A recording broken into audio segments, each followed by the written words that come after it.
हाँ जी दोस्तों, क्या हाल है? उम्मीद करता हूँ सभी बहुत बढ़िया होगे और पढ़ाई भी ना एक नंबर चल रही होगी।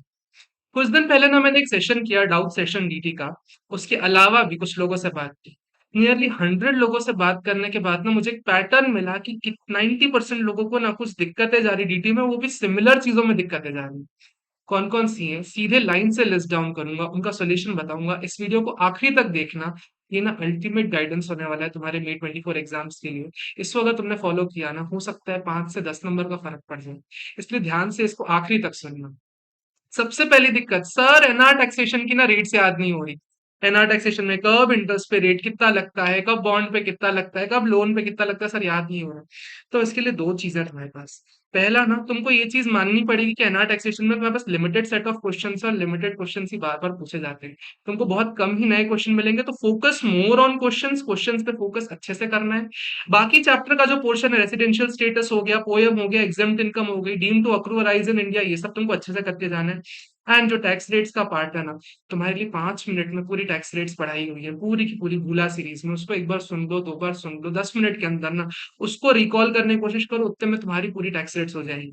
एनआर टैक्सेशन तुम्हारे लिए एक दिक्कत वाली बात नहीं है, सिर्फ तुमको दिक्कत लग रही है। ठीक हो गई इतनी बात? आगे देखते हैं। इंटरनेशनल टैक्सेशन के थ्योरी टॉपिक, सर वेब्स model tax convention tax treaties अभी तक कभी पढ़ा ही नहीं है। और पढ़ा भी तो सर याद नहीं हो रहा, कैसे करें? उसके लिए दो अप्रोच दे रहा हूँ। सबसे पहले, किसी भी फैकल्टी के ने बहुत क्रिस्प नोट्स मिल रहे हो, 4 से 5 पेजेस के, 6 पेजेस के पर चैप्टर तुमको मिल रहे हैं, रीडिंग मार लो, याद कर सको कर लो, नहीं तो रीडिंग मार लो, जो बनेगा एग्जाम में बन जाएगा। और नहीं तो follow question answer approach. ICI study mat में हर चैप्टर के 6 6 क्वेश्चन है। 6 क्वेश्चन मैक्सिमम ना 20 मिनट पर चैप्टर लगेगा तुमको देखने में। कुछ कुछ याद करने पड़ेंगे, कुछ कुछ सिर्फ देख के कर चले जाओगे तो भी तुम्हारा काम हो जाएगा। क्वेश्चन आंसर अप्रोच करो, 1 घंटे में तुम्हारे तीनों चैप्टर कवर हो सकते हैं। ठीक है। और बहुत ज्यादा चांसेस है ना कि इन चैप्टर्स में से जो क्वेश्चन या तो पहले पूछे गए हैं या तो स्टडी मैट के वही आ जाए, बहुत कम चांसेस है कि नए या पूछे जाए। तो तुमको कॉन्फिडेंस आएगा अगर तुमने क्वेश्चन आंसर अप्रोच में इंटरनेशनल टैक्सेशन के थ्योरी चैप्टर्स कर लिए ना, तुम्हारा बहुत सारा काम हो जाएगा। ठीक हो गई इतनी बात? एक बार ना दिल से दिल से दिल से दिल से थैंक यू बोल दो। आगे बढ़ जाते हैं, ठीक है। उसके बाद एमसीक्यूज नहीं बन रहे सर, एमसीक्यूज क्या करूं? जब भी सर एमसीक्यू में ना हमारा आंसर बी आ रहा होता है, चेक करते देखते हैं सी निकल आता है, या इंटीग्रेटेड पढ़ने में इतना टाइम निकल जाता है कि सर क्या करें, बनते ही नहीं है उसके सॉल्यूशंस, कंसेप्ट क्लिक ही नहीं करते। मैं तुमको ना एक बड़े दिल की बात बता रहा हूँ। एमसीक्यूज ना पहली बात तो ना बाय प्रोडक्ट होते हैं तुम्हारे नॉलेज के। बाय प्रोडक्ट होते हैं तुम्हारे नॉलेज के, तो अगर तुम्हारा कंसेप्ट अच्छा है ना, एमसीक्यूज बन जाएंगे। और एक और बात बताऊं, अगर मान लो ना एमसीक्यूज मुश्किल आ रहे हैं, तो तुम्हारा प्रैक्टिस जो तुम्हारा अदर पोर्शन है, जो तुम्हारा मेन प्रैक्टिकल पोर्शन है, वो आसान हो जाएगा। क्योंकि एग्जामिनर तुमको पास करना चाह रहा है, तुमको जबरदस्ती फेल नहीं कराना चाह रहा।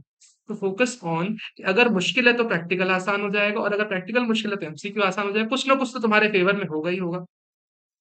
और एक और चीज, मैं ग्रुप में रोज तीन चार एमसीक्यूज फॉलो कर रहा हूँ, दे रहा हूँ, भेज रहा हूँ। उनको अटेम्प्ट करो। अपने ऊपर कॉन्फिडेंस आएगा। अगर 50 एमसीक्यूज में से 30 भी सही हो रहे हैं, तो तुम वहां पे 30 में से 24 नंबर, 20 नंबर ले आओगे। 24 में से 20 ले आ रहे हो, बाकी 60 में से 20 25 ले आओगे, तुम ऐसे ही पास हो जाओगे। कॉन्फिडेंस अपने ऊपर लाओ। जहां मिल रहे हैं ना एमसीक्यू, हर किसी ग्रुप में मिल रहे हैं, कहीं ना कहीं शेयर हो ही रहे हैं, उनको ट्राई करो। भरोसा लाओ अपने ऊपर कि तुम कर लोगे, अपने कंसेप्ट से भरोसा रखो ना, और एमसीक्यूज भी आ जाएंगे तुमसे। कोई इतनी बड़ी चीज नहीं है। और लास्ट में, सिर्फ और सिर्फ बाय प्रोडक्ट है तुम्हारे कंसेप्ट का। भरोसा रखो, बिल्कुल बन जाएंगे एमसीक्यूज। सर असेसमेंट याद नहीं हो रहा। असेसमेंट जैसा बड़ा सा चैप्टर में ना सर भूल जाते हैं कि कब टाइम लिमिट्स हैं, कौन सी डेट को लास्ट असेसमेंट होना चाहिए, कौन सी डेट हमारी लास्ट है, कितनी पेनल्टी लग सकती है, सर याद ही नहीं हो रहा। सर कैसे करें? तुम्हारे सामने इमेजिन करवा रहा हूँ तुमको। असेसमेंट चैप्टर के जितने भी पार्ट्स हैं ना, उसको अलग अलग करो पहले तो। सबसे पहले वो वाले असेसमेंट के पार्ट जो रिटर्न फाइलिंग के हैं, ठीक है। रिटर्न फाइलिंग हो गया तुम्हारा 1 for 139 139 से लेके 8A तक, तुमको सब चीजें बनती हैं। तुमको रिटर्न फाइलिंग अपने दिल पे हाथ रख के बोलो, तुमको क्या रिटर्न फाइलिंग नहीं बन रहा? तुमको रिटर्न फाइलिंग अच्छे से बन रहा है, उसमें तुमको कोई दिक्कत नहीं आ रही।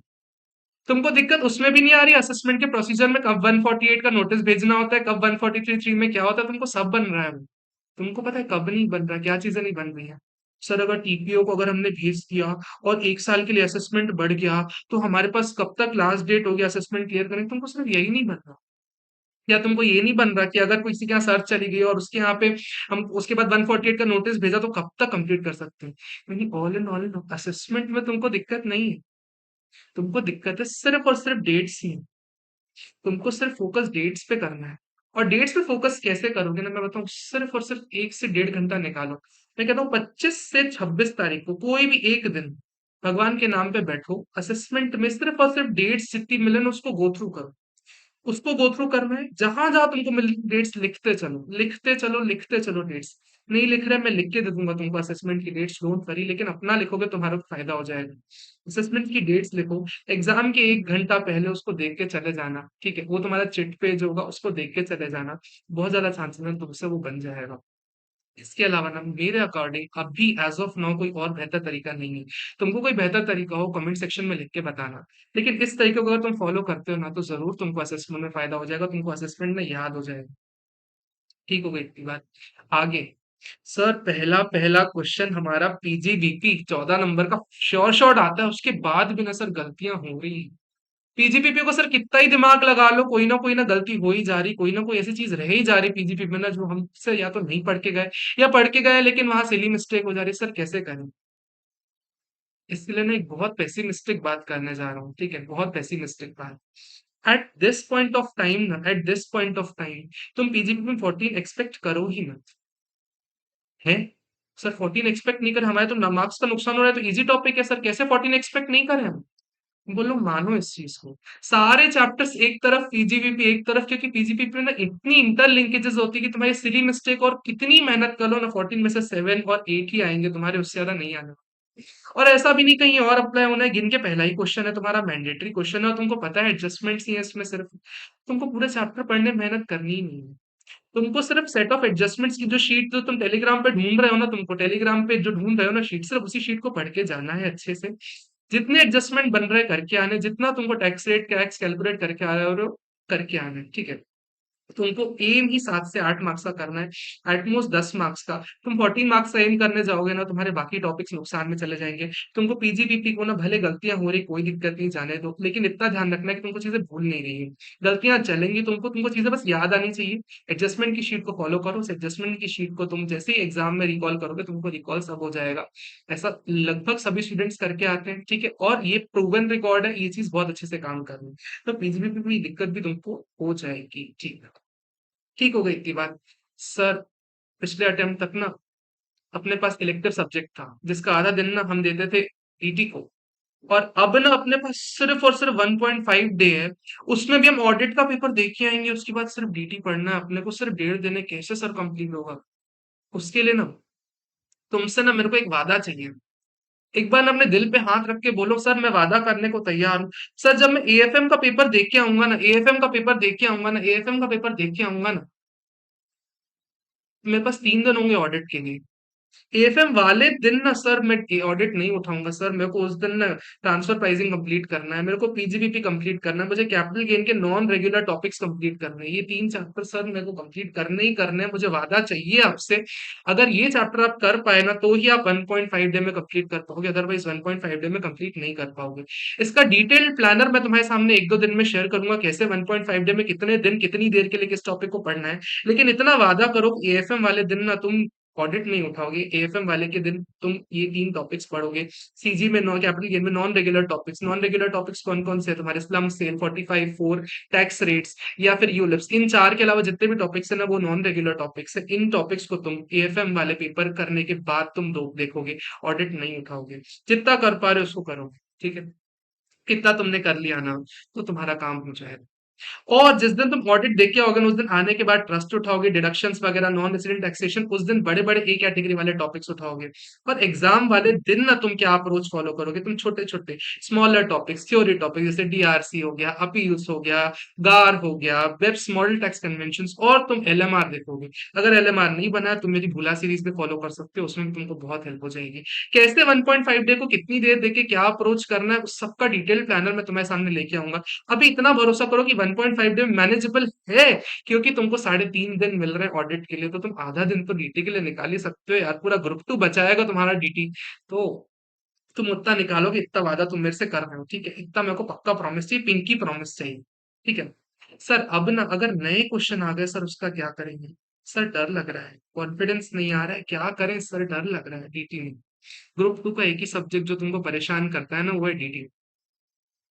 मैं तुमको एक बात बताऊं, भरोसा करो अपने ऊपर। शॉर्ट में हर बात की एक बात ना, भरोसा करो अपने ऊपर। तुमने ना मेहनत की है। नए क्वेश्चन आएंगे तो क्या वो तुम्हारे लिए सिर्फ नए होंगे? पूरे एग्जाम के लिए, पूरे इंस्टीट्यूट के लिए, जितने भी स्टूडेंट्स दे रहे हैं उन सबके लिए नए होंगे। तो क्या सारे ही क्वेश्चन नए हो जाएंगे? तुम ये भी सोचो। तुम दिमाग लगाओ, क्या वो 100 मार्क्स के नए क्वेश्चन दे देगा तुमको? क्या वो 80 मार्क्स के नए क्वेश्चन दे देगा? देगा तो 40-50 मार्क्स के ना। बाकी चीजें तो तुमको बनती हैं। बाकी चीजें तुम पढ़ के गए हो। तो बाकी चीजों में क्या तुम अगर 60 में से 40 नहीं ला सकते? और खुदा ना खास्ता 60 में से 40 नहीं आ रहे, मान लो सर 30-25 ही आ रहे, तो क्या इस 40 में से जो तुम नए क्वेश्चन है, क्या उसमें तो 15 नंबर भी नहीं ला पाओगे? इतना भी ज्यादा नहीं पढ़ा तुमने क्या? तुमने पढ़ रखा है, पता। तुमको ना अपने ऊपर भरोसा नहीं आ रहा, बस कि सर जो मैंने पढ़ा वो ढंग से नहीं पढ़ा। तुम ना वो हनुमान हो जिसको अभी तक अपनी शक्तियों का आइडिया नहीं है। भरोसा करो अपने ऊपर, तुमको चीजें बनती हैं। देखो यहाँ पे ना कोई हनुम यहाँ पे कोई आने नहीं वाला तुमको याद दिलाने के लिए कि तुम कितने पावरफुल हो। तुम्हारे अंदर की पावर है। अब तुम सीए फाइनल में हो, ठीक है, 3 महीने के अंदर तुम्हारे नाम के आगे सीए लग जाएगा, अगर सब कुछ सही गया तो। अगर ऑडिट रिपोर्ट साइन करने से पहले ना, अगर तुम्हारे ऊपर खुद को भरोसा नहीं आ रहा, तुम ऑडिट रिपोर्ट कैसे साइन करोगे? यहाँ तो पेपर है। पेपर में अपने ऊपर तो भरोसा दिखाना पड़ेगा। तो भरोसे की बात है, सिर्फ और सिर्फ अगर अपने ऊपर भरोसा ला पा रहे हो ना। मैं बता रहा हूँ, 60 भी कोई बड़ी बात नहीं दी थी। अगर तुमने अभी भी ढंग से पढ़ाई नहीं की है ना, जितनी पढ़ाई की है उसके बेसिस पे 60, 55, 50 आराम से आ सकते हैं ईटी में। भरोसा रखो बस अपने ऊपर। नए क्वेश्चन आ जाएंगे तो सबके लिए नए होंगे, पुराने क्वेश्चन आ जाएंगे सबके लिए इजी होंगे, तुम्हारे लिए तो बल्ले बल्ले हो जाएगी। और अगर कभी लगता है ना एग्जाम में पैनिक कर गया मैं, नहीं बन रहा, बहुत कुछ नहीं बन रहा, बस एक चीज को ध्यान रखना, एक चीज का ध्यान रखना, जितना बन रहा है ना उतना करना है। ठीक है, जितना बन रहा है। अगर तुमको लग रहा है तुम 40 भी नहीं ला सकते, इतना गया गुजरा पेपर है, 40 भी नहीं ला सकते, तो भाई तुम कौन होते हो जज करने वाले कि 40 नहीं आ रहे? एग्जामिनर को फीस दी है ना, वो चेक कर लेगा 40 आ रहे कि नहीं आ रहे। तुम्हारा काम है लिखना, और तुमको उसको लिख के आना है। इतनी चीजें फॉलो करो। मुझे भरोसा है, पक्का पक्का पक्का भरोसा है कि तुम अच्छे से करके आ जाओगे। ठीक है, कमेंट सेक्शन में लिखो, I will pass DT in this May 24 examination. And तब तक के लिए all the very best. Enjoy studying, क्योंकि जो नेक्स्ट 25 दिन का फेस होने वाला है ना, बहुत ही प्यारा है। और एक बार सीए बन जाओगे ना, इस फेस को मिस करोगे, इस फेस को याद करोगे कि यार मैंने अपना ट्रू पोटेंशियल इन 25 दिनों में निकाला है। कि तब तक के लिए enjoy studying. See off for now. Bye bye, take care, all the very best.